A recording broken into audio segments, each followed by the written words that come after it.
Hi there, this is Maggie again, and we are doing the sew along from our Facebook mySewnet embroidery software users group. And we are working on cross stitch design from a chart. So today will be about placing stitches.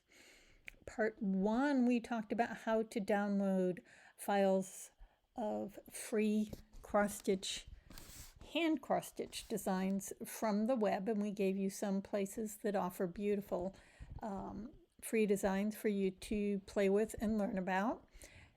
It doesn't have to be free. You can also load purchased hand cross stitch designs if that's what you would like, and I have some pictures in the Facebook group of things people have done with purchased designs. Part two, once you got through part two and you counted the squares for the width and the length and you put those in so you could enter your chart, that is the most difficult part of creating a cross stitch design from a chart. That's the part where people get stuck. The rest is really easy, and it's kind of like play. I really enjoy creating them a lot. So there we are. Join us in the Facebook group if you have any questions at all. We have more information there, and we have more tip sheets. What I want to show you is how to open a cross stitch design. At the end of the last one, I saved it. And now when I save it, a cross stitch design is saving as a .krz. And it doesn't matter if you remember that or not. All you have to remember is that when you're in Cross Stitcher, it's like being in digitizing. This is not yet a stitch file, and when we get to the end, you export it to make it a stitch file. And then you export it into VP3 or JEF or PEZ or whatever you like to use. So when you open Cross Stitcher, you come up to this design, and what we are doing now, because we already loaded the chart, is I'm going to load an existing cross stitch design. So even though I didn't put any crosses on it, it saved the chart for me. Load an existing, click continue, select the file. I put mine on my desktop. You can store it anywhere you like. You know, I keep most things. In truth, I put everything on iCloud, and I pay for a little bit extra storage there, and I don't have to worry about hard drives crashing or backup drives crashing or any of that. And now I named mine Bourdain, and this is him. And it doesn't show anything because there are no stitches in it. If there were stitches, it would show it. And there we go. And you notice on the last step, it also didn't show you anything because it was looking for stitches. And right now what we have is a background image. So when we loaded that, we got a background image. Sorry about that. It's a reminder to feed the cats. But I fed them before I started this. Okay, now the next step, you'll know I left. This is the design I went over, and this is where we create our design. Now I won't be working in, you can multiply. It's similar to Encore, but it's not the same. There are letters, and you can check out if you want to write something yourself. You can use any of the letters that come with the chart. It works similar to how it works in embroidery. And there are also pattern fills you can choose. But for today, we're over here, we're working in Create. The thread color blue comes up. All the rest we have to add. You have an eraser. You have the stitches that I talked about in part 2 and the back stitches. And then we have flood fill that I also talked about in an earlier video. And I'm going to have you watch that video to know how to do flood fill. Now for this one, I should probably have opened the chart. I remembered it. I forgot to open the chart, so you get to be here with me while you go, oh, where is my cross stitch chart? It's in documents, and free cross stitch is up under. And the Anthony PDF. And you'll notice 1, 2, 3, 4, 5, 6, 7, 8 colors. And gives you an idea of the colors. I do use the colors that the chart asks for. So I want to add a nice orange. And I want to add a brown for the stems. Oops, sorry. You can use the eyedropper, and you can say I need one of these reds, and it will give you the closest match. Now you can do this here, and you'll notice it's faster here. Okay, I need a green.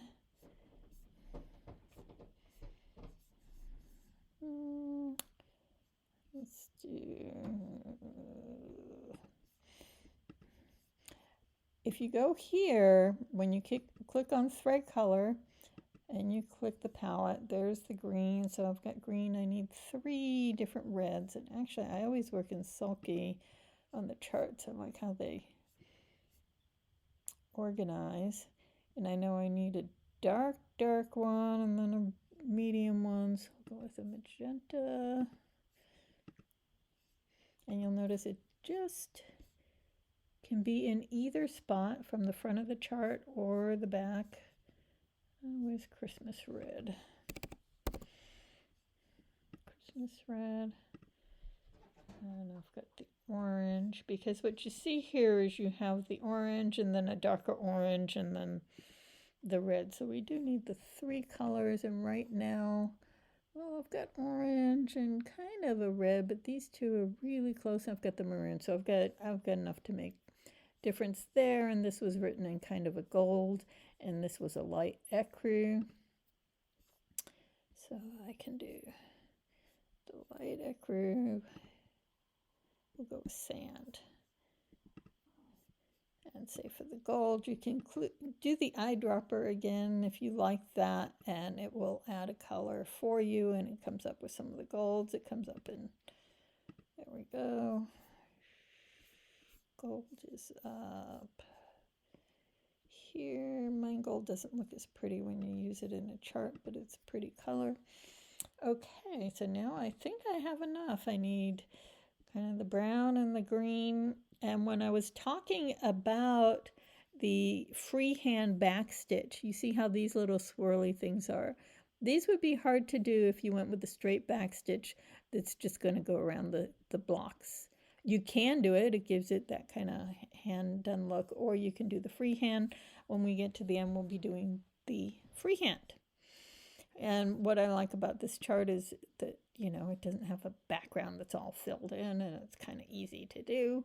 So depending on your mouse and hand control, you can zoom in so you can work on bigger pieces.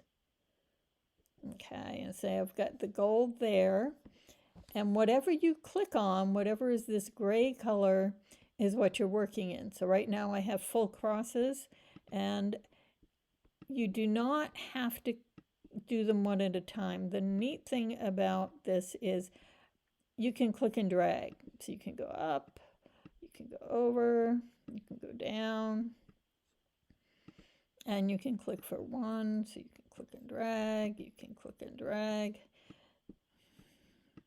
you can click one.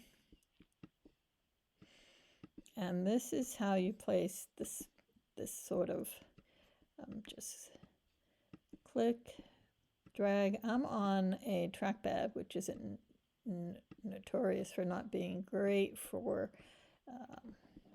accuracy. And the other thing is you have this eraser.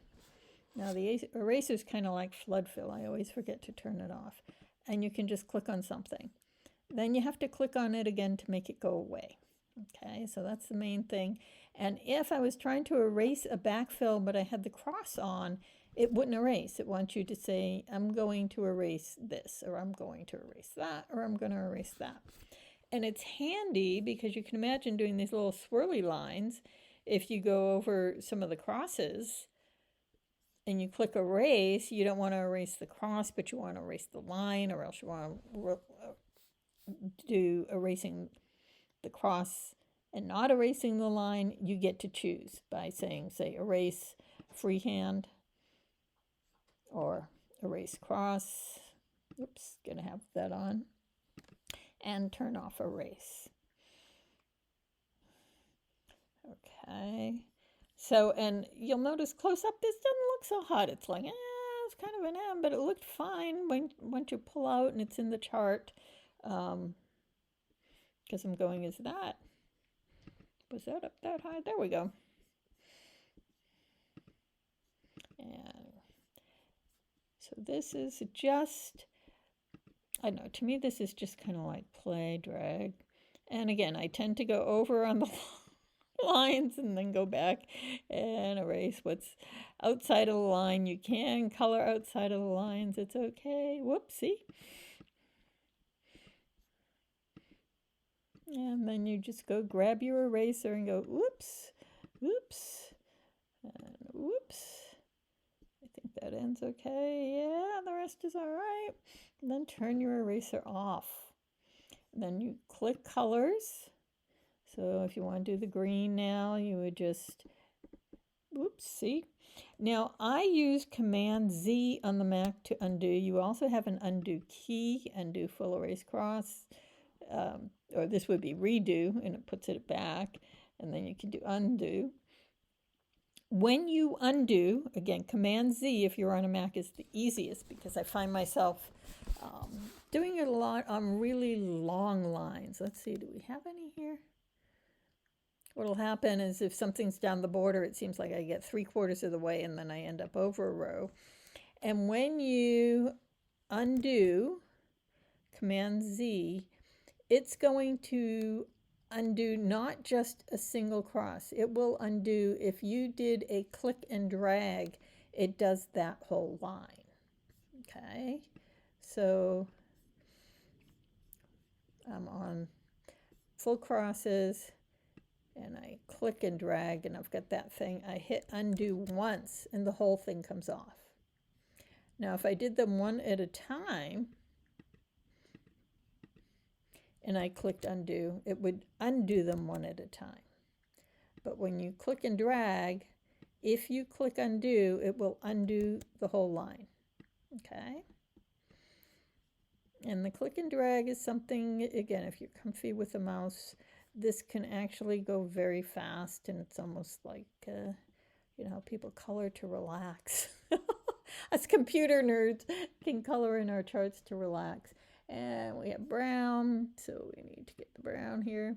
And you'll notice, I mentioned before, some people prefer to use a different color than the chart because, say, once you get into the orange, if you miss a spot, you might not notice. Now, see, I added one where I didn't need it. I just want to erase one. I'll turn the eraser off. And let's see, they did the really light color for his because he wrote on black, and just down, down, down. And although, you know, I've heard people like, oh, you have to place every cross, and actually, you know, it won't. I'll catch that later because I'm gonna have to erase that. I'll go back and do the whole line. But this, you know, if I was going to hand cross stitch this, it might take me days. But, you know, yes, I am placing these crosses, kind of clicking and dragging.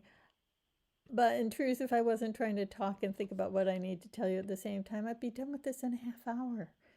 You know, there are more detailed charts, but still, even if you're done in an hour, you know, just kind of dragging, and you can drag on the diagonal. You'll notice I'm not great at it. Again, I'm on my trackpad, which is kind of not something you're supposed to do if you have issues. Whoops. So that one, which is the one? I thought there was one here I didn't want. That's the one I don't want. I'll put those back later. I got an extra one in there. I think that was the only one. Okay, all the rest look like they're lining up. So I can turn the eraser off. Add these two back. And I wasn't sure. See, I've got an extra one in there. For the purposes of the sew-along, if you guys need to see me add all of them. But I really do want you to see that click and drag is not the same. Whoops. And also making mistakes is no big deal. This is just so much faster.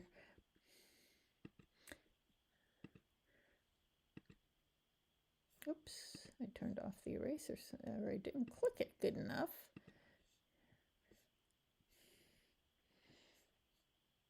And turn off the eraser. And it's just, you know, kind of a relaxing little thing. Just click, just click. Now, some charts use symbols to be different stitches because, you know, we've got all these different stitches here, and people who do hand embroidery have even more stitches. And some of the charts, that's what the symbol is. So you really have to look at the picture and look at the chart, because in the first video about downloading, I show you a chart of snowflakes, and she uses a lot of different stitches.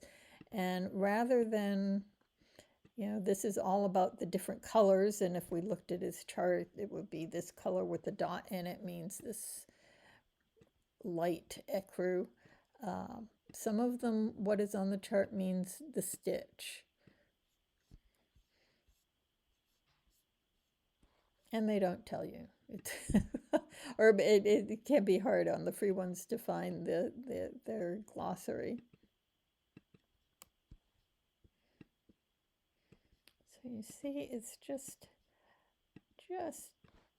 pleasant activity here. Now, I mentioned I did already do the video on, oops, I can undo that.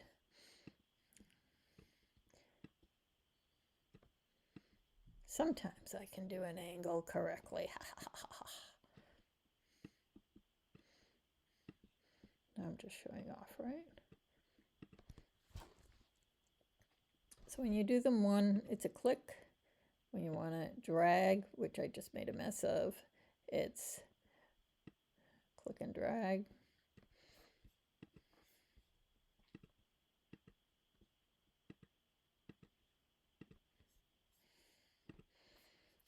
Okay, and whoops, I went way out.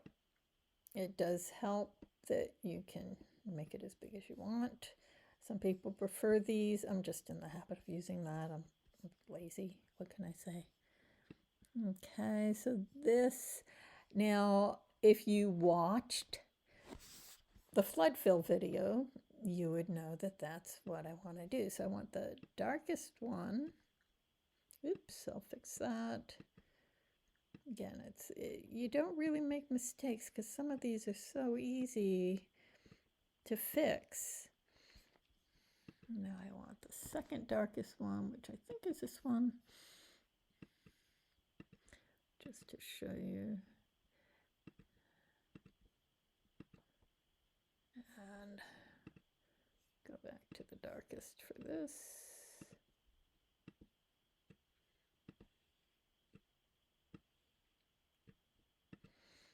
Now I have an area that's all enclosed, and I want the lighter orange. And I go to flood fill, and I click on that space. I can go to cross and erase and get rid of that one. There was another one, I thought. Nope, he was fine. Okay, so we can do the dark one. Turn off erase. If you try to erase and there's nothing there, nothing happens. And you'll also see we can use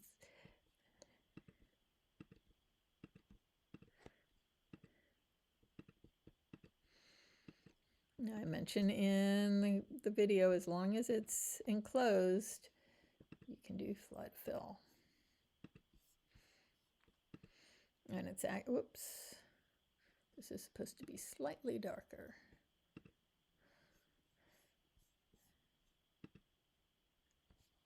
And this does not put X's on top of the ones that were before. As I mentioned, cross stitch is one layer.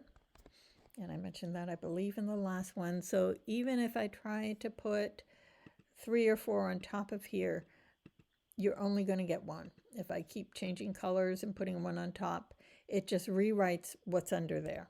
Gonna undo that.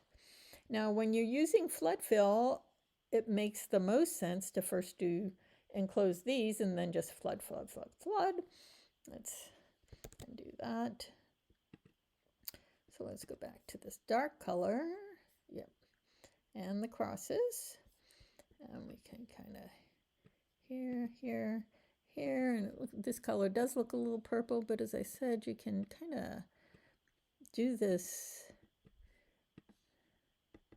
You can change the colors after you've got the chart done.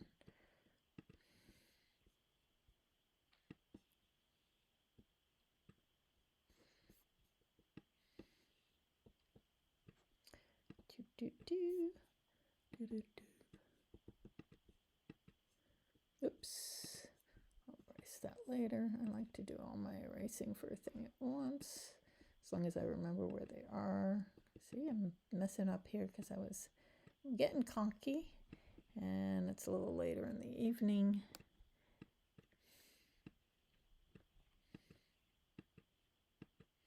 Oops. So I've got a few of those to get before I forget them. There was one there, one. Nope, not that one. Not that one. There was somebody down over this way. I was sure of it. He's there. He's there. That one. Ha! Turn off the eraser. Go back to the dark color.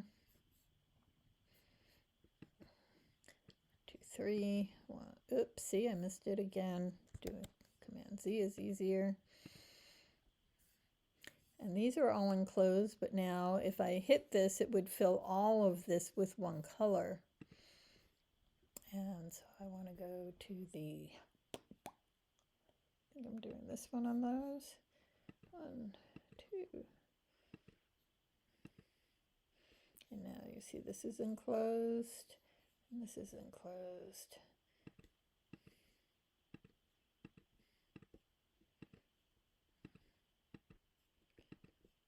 Some of these I'm clicking more than I have to.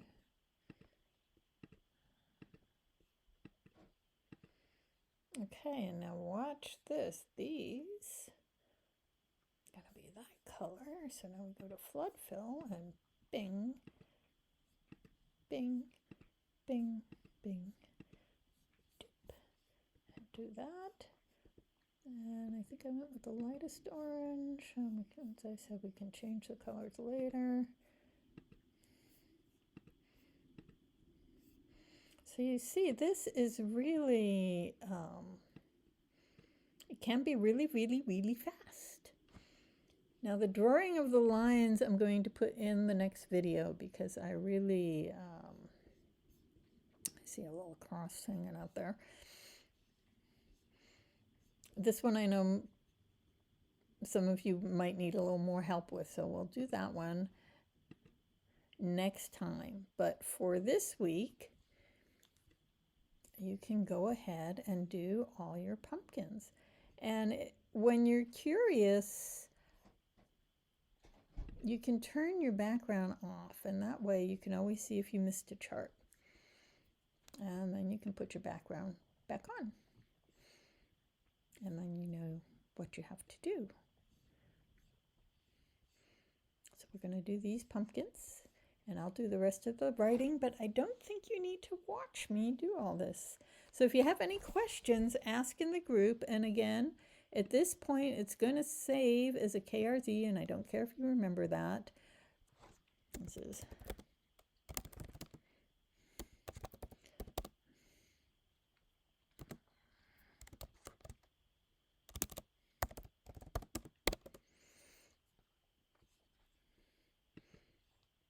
Save it, and you can close out, and next time we get together, we'll talk about these little squiggly things and exporting.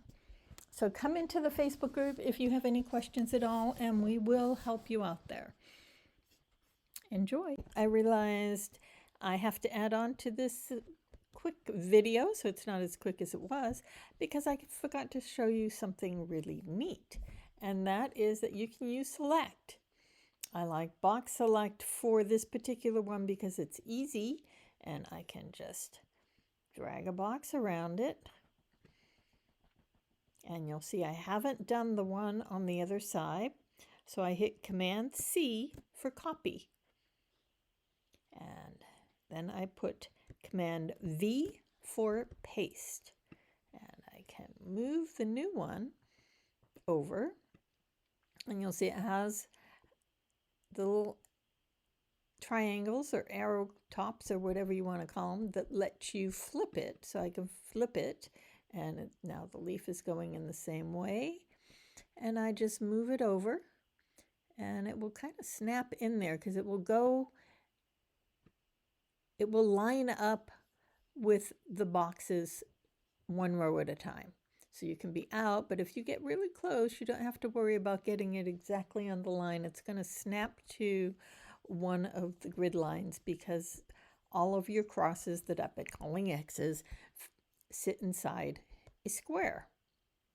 And the other thing, for those of you who have really good eyes, I did catch that I hadn't erased one of the crosses from here and from over here, and I did fix that. So watching the video helped, and not trying to talk and think at the same time. Talk, think, draw, click. Yes. Anyway, there we go. Be sure to save it. And next time we'll be showing you how to do the little backstitch freehand so we can get these little lines in, and we'll talk about things to consider when you export. And that's it for tonight, folks.